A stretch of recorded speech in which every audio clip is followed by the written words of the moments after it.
tous, merci à vous de nous rejoindre sur Monaco Info. Voici les titres qui seront développés dans cette édition ce soir. Nous reviendrons sur la création d'une aire marine éducative avec des enfants donc. L'Étoile de Monaco prépare sa demi-finale face à Clamart et le Focus Info de ce jeudi 14 février. Les Ballets de Monte-Carlo et l'Orchestre Philharmonique de Monte-Carlo qui était en représentation à Paris il y a quelques jours. Je vous en parlais en titre, une aire marine éducative vient de voir le jour en Principauté. Elle est proposée par l'association monégasque pour la protection de la nature et elle a vu le jour dans le cadre d'un partenariat avec le gouvernement princier. Alexandra Pani a suivi pour vous la classe impliquée. Concentration, observation, mais aussi enthousiasme et dynamisme, ces élèves de CM2 de l'école des Révoirs ont pour mission cette année de gérer une aire marine éducative. Ils sont les pionniers en Principauté, une idée qui les enchante et les premiers constats sont déjà là. Quand je suis en vacances, des fois je vois des bouteilles par terre et parce que je vais au stade aussi des fois et je vois beaucoup de canettes et du coup je les prends et je les mets à la poubelle. Alors moi en fait parfois quand je vais à l'école, je vois pas mal de cigarettes et des canettes, mais en fait je voudrais les ramasser, ça fait partie de mon attention, mais c'est sale. C'est sale. Oui, du coup, on peut pas. Oui, c'est ça. On voudrait toujours une paire de gants sur soi. Mais après, on peut pas tout faire. On peut pas tout faire. Il faut de l'aide. On a beaucoup de déchets. On essaye d'enlever ces déchets de la mer pour pas que les poissons meurent. Le concept des aires marines éducatives est né du côté de la Polynésie, aux îles Marquises. En 2012, les enfants de l'école de Vaïtaou proposent de gérer de manière participative une zone maritime littorale de petite taille pour favoriser la connaissance et la protection du milieu marin par les jeunes. Un principe qui fait mouche à l'association monégasque pour la protection de la nature qui décide de l'importer en Principauté. Les enfants de la classe de 7e C de l'école des Révoirs ont déterminé la zone sur laquelle ils souhaitaient travailler et dont ils veulent véritablement s'occuper. Donc en fait, ils vont au fur et à mesure, après avoir une bonne connaissance du site, c'est ce qu'on a fait encore ce matin, puisque ce matin on a fait un état des lieux supplémentaire pour déterminer quelles sont les activités humaines sur la zone. Quand ils auront vraiment une bonne connaissance du site, ils vont dire voilà, nous sur ce site, on veut mettre en place telle action. Et systématiquement, on va demander aux personnes concernées d'intervenir pour les accompagner.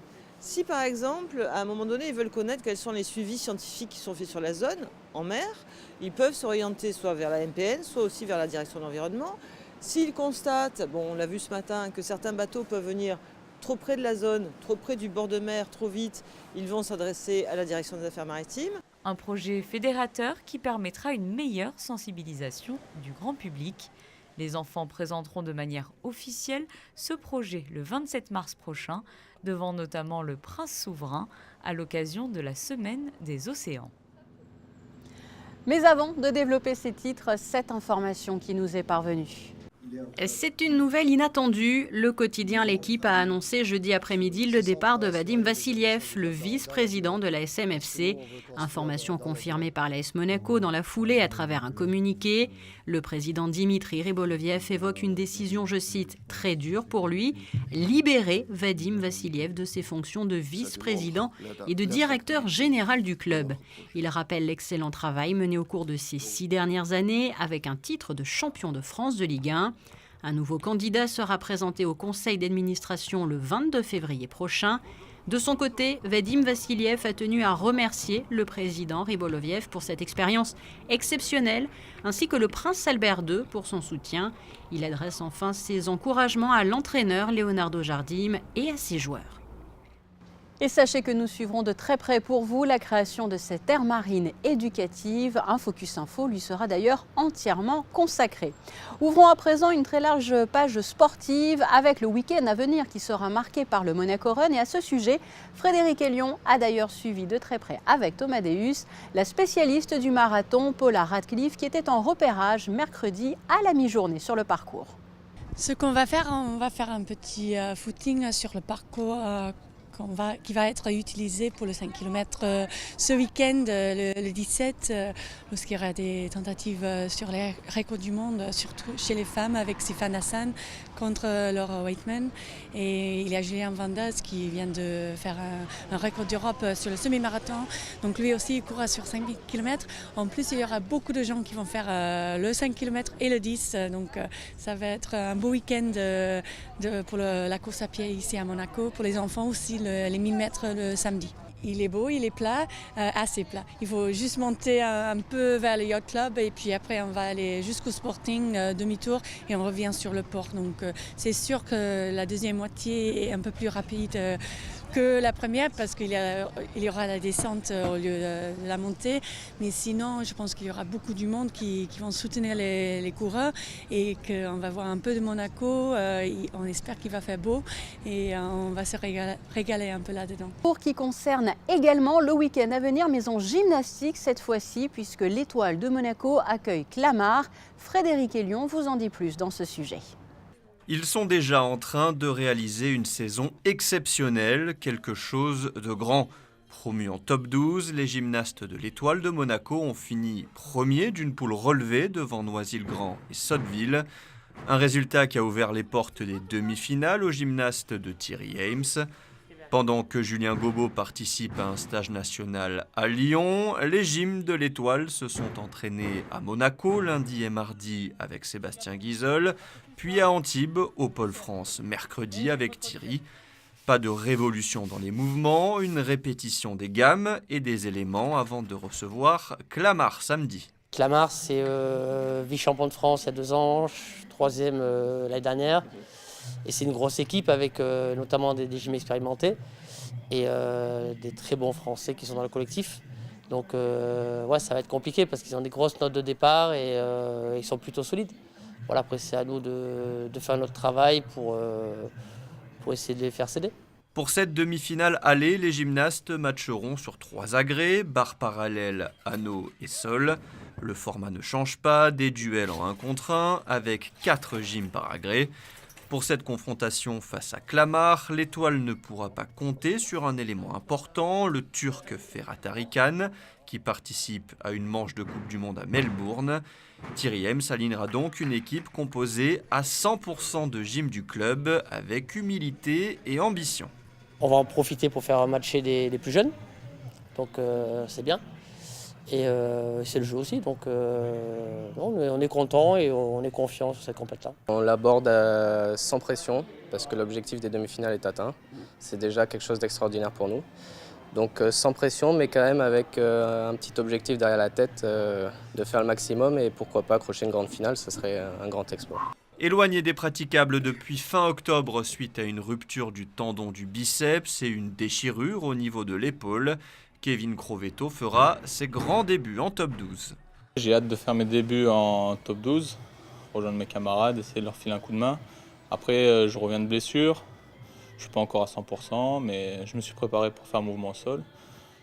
Je ne suis pas à 100% comme j'ai dit, mais s'il y a besoin de moi, je serai là pour aider les camarades. On fait une demi-finale pour notre première saison en top 12, c'est pas mal. Après, je pense qu'il faut surtout qu'on savoure le moment et après, si on peut faire plus, on fera plus, mais il faut surtout savourer et prendre du plaisir. La composition de l'équipe pour cette demi-finale aller, Julien Gobot, Kevin Crovetto, Romain Chapelle, Loris Racca, Lilian Piotte, Paul-Alexis Ranck, Arnaud Dubien et Lorenzo Ames. Début de la compétition, samedi à 15h30 à l'Espace Saint-Antoine. Parlons à présent de cette belle performance signée Davide Lieutenbrain. Le patineur artistique vient de participer au championnat d'Europe. Il représente la principauté et a fini à la 24e place. Il a donc pu présenter ses programmes courts et longs. Écoutons Philippe Candeloro, le vice-président du SCOM, aux côtés de Davide. Image signée par la responsable de compétition du club, Valérie Gallo. David, comment ça s'est passé pour toi, cette première participation? Un peu stressante peut-être? Un peu stressante, ouais, cette première participation n'était pas trop mal. Mon objectif c'était de me qualifier au programme court, donc ce que j'ai réussi. Et donc après le programme libre c'était que du plus. Et bon, ça s'est très bien passé, quelques petites erreurs et des choses à améliorer, mais ça s'est très bien passé. Ouais. Bon, en tant que vice-président du club de Monaco, je me devais de pouvoir te regarder ici même à Minsk. J'ai eu la chance de pouvoir te voir, de voir tes progrès. Maintenant, il va falloir gagner entre 20 et 30 points pour la saison prochaine. Donc ça, c'est obligatoirement passé par le triple Lutz, le triple flip, l'ensemble des triples sauts. Un petit peu plus de présence parce que tu as un style de patinage qui plaît énormément aux juges et j'ai pu voir dans la note de présentation aujourd'hui sur ton programme libre. Et puis gagner un petit peu de confiance. Mais ça, je pense que voilà, c'est une entrée en matière qui fait qu'on est un peu timide pour le moment. Et c'est pas évident. Et je te félicite pour les efforts que tu as accomplis. Un peu de travail en conditions physiques aussi. Hein, c'est sûr. Et puis des changements de rythme parfois dans le programme pour donner l'impression que tu te balades parce que ton style permet un petit peu cette fantaisie là. Puis après avec ton entraîneur Didier Lucine, lui il faut qu'il te rentre un peu plus dans l'art pour t'obliger à faire des triples sauts plus importants et attaquer le triple axel parce qu'aujourd'hui sans triple axel ce sera compliqué de pouvoir passer le cut des 10 pour terminer au moins dans les 10 premiers au championnat d'Europe, mais je sais que tu as le talent pour pouvoir le faire. Voilà. Allez, à bientôt. Donc suivez Davide Newton Brain, voilà, un garçon charmant et qui représente Monaco. Et nous prenons à présent la direction de Paris pour le Focus Info de ce 14 février consacré à la compagnie des ballets de Monte-Carlo ainsi qu'à l'OPMC qui étaient tous du côté de Paris pour une présentation en particulier. José Sacré vous livre plus de détails dans ce Focus Info.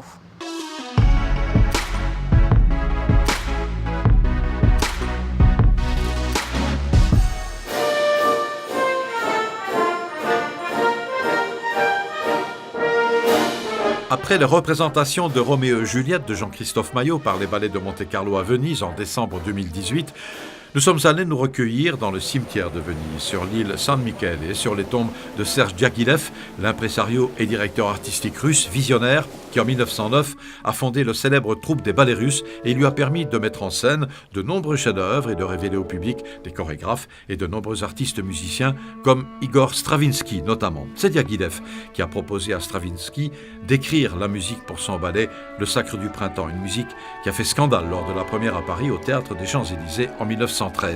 L'histoire de la danse à Monte-Carlo étant intimement liée à l'aventure des ballets russes de Diaghilev, la compagnie des ballets de Monte-Carlo et l'orchestre philharmonique de Monte-Carlo ont proposé du 5 au 10 février dans la mythique salle du Théâtre des Champs-Élysées une semaine ballet russe sous le titre En compagnie de Nijinsky, avec d'abord un grand concert de l'orchestre philharmonique de Monte-Carlo sous la baguette de son directeur artistique et musical Kazuki Yamada, puis 4 représentations d'œuvres marquantes des ballets russes, revisitées les plus talentueux chorégraphes d'aujourd'hui.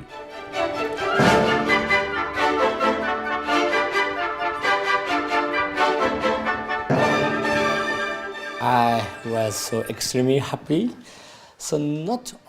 J'étais vraiment très heureux de diriger d'abord ce concert ballet russe ici. J'étais surtout très fier, car pour les musiciens et pour moi, jouer ce programme dans cette salle historique, c'était très important. C'était véritablement un grand honneur. So I was so proud.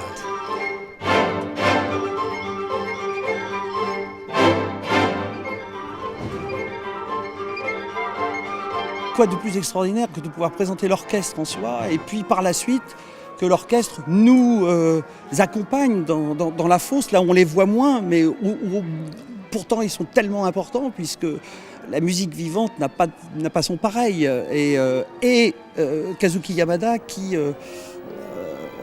chose assez rare pour un chef de cette trempe, de cette qualité-là, aime vraiment accompagner la danse. Il aime vraiment travailler avec les danseurs, avec les chorégraphes. On sent que c'est vraiment quelque chose qu'il fait avec passion en étant à l'écoute de notre demande. Ça arrive là, les éléments de décor. Bien sûr, on a discuté à propos de quelques détails, mais même sans communiquer énormément, nous nous sommes trouvés immédiatement. Nous nous sommes compris sur la manière de proposer ce spectacle que le public va découvrir à Paris.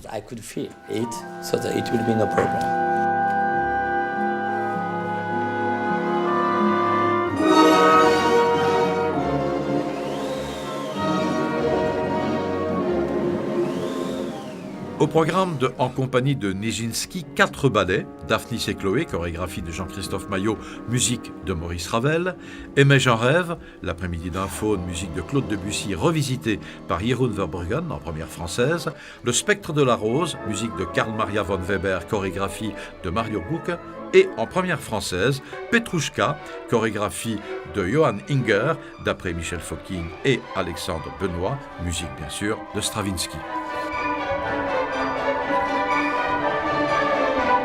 La présence à Paris, au Théâtre des Champs-Élysées, dans un même spectacle des ballets de Monte-Carlo, avec dans la fosse l'Orchestre Philharmonique de Monte-Carlo, a été pour les deux entités artistiques un événement de première importance qui n'avait pas eu lieu depuis plusieurs années. Cet événement a entraîné l'organisation de journées culture et gastronomie monégasque, avec l'invitation de Benoît Wabitz, qui a remplacé du 7 au 10 février le chef habituel dans les cuisines de la Maison Blanche, le restaurant se trouvant sur le rooftop du Théâtre des Champs-Élysées.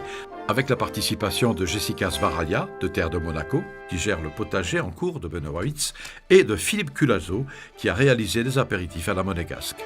Voilà, nous avons créé une petite carte sur une semaine, avec 5-6 entrées, 5-6 plats et autant de desserts. Soupe de poisson de roche, on parle de risotto avec de truffes d'hiver, on parle de légumes des jardins avec un petit condiment avocat, on est sur une escabèche aussi avec des sardines, avec de l'encornet, du poulpe, ensuite du rouget, on a évidemment un filet de bœuf aussi, Prince Albert. Alors c'est un filet poêlé garni avec foie gras et truffes et servi avec quelques légumes racines. Voilà. Et évidemment la célèbre crêpe Suzette de Monaco.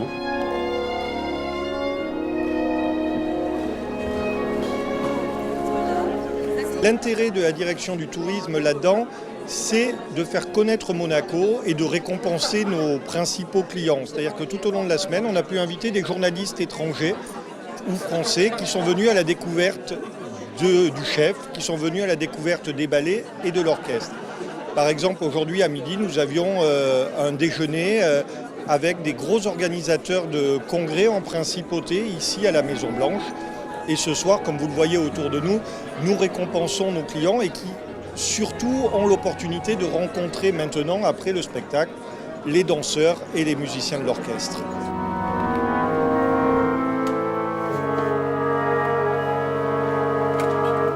Du 5 au 10 février, le concert de l'Orchestre Philharmonique de Monte-Carlo, les 4 ballets réunis sous le titre de « En compagnie de Nijinsky », dansés par la Compagnie des ballets de Monte-Carlo avec dans la fosse l'Orchestre Philharmonique de Monte-Carlo, ont fait sensation dans la capitale française. Les autorités monégasques, qui avaient fait le déplacement à Paris, ont été séduites, mieux enthousiasmées, comme le public d'ailleurs. Un public exigeant qui, comme chaque saison dans ce théâtre, le Théâtre des Champs-Élysées, vient applaudir les plus grands noms de l'opéra, de la danse et de la musique.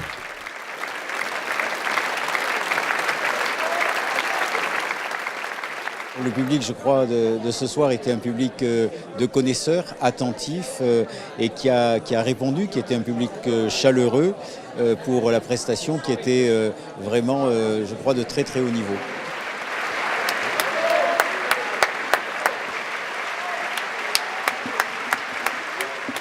On travaille beaucoup, depuis longtemps, sous la direction du Prince Albert, à essayer de regrouper les forces de Monaco pour avoir une projection et un rayonnement plus grand, plus efficace.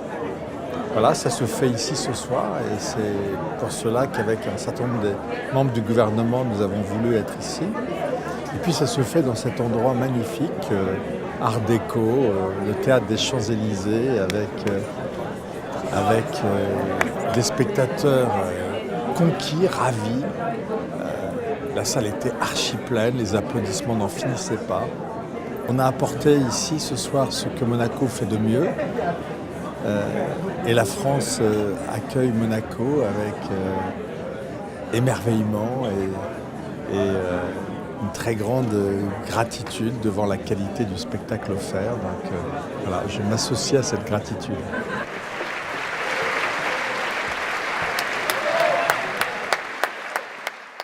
Voilà pour ce tour d'horizon lié à l'actualité monégasque. Passons à présent à vos prévisions météo.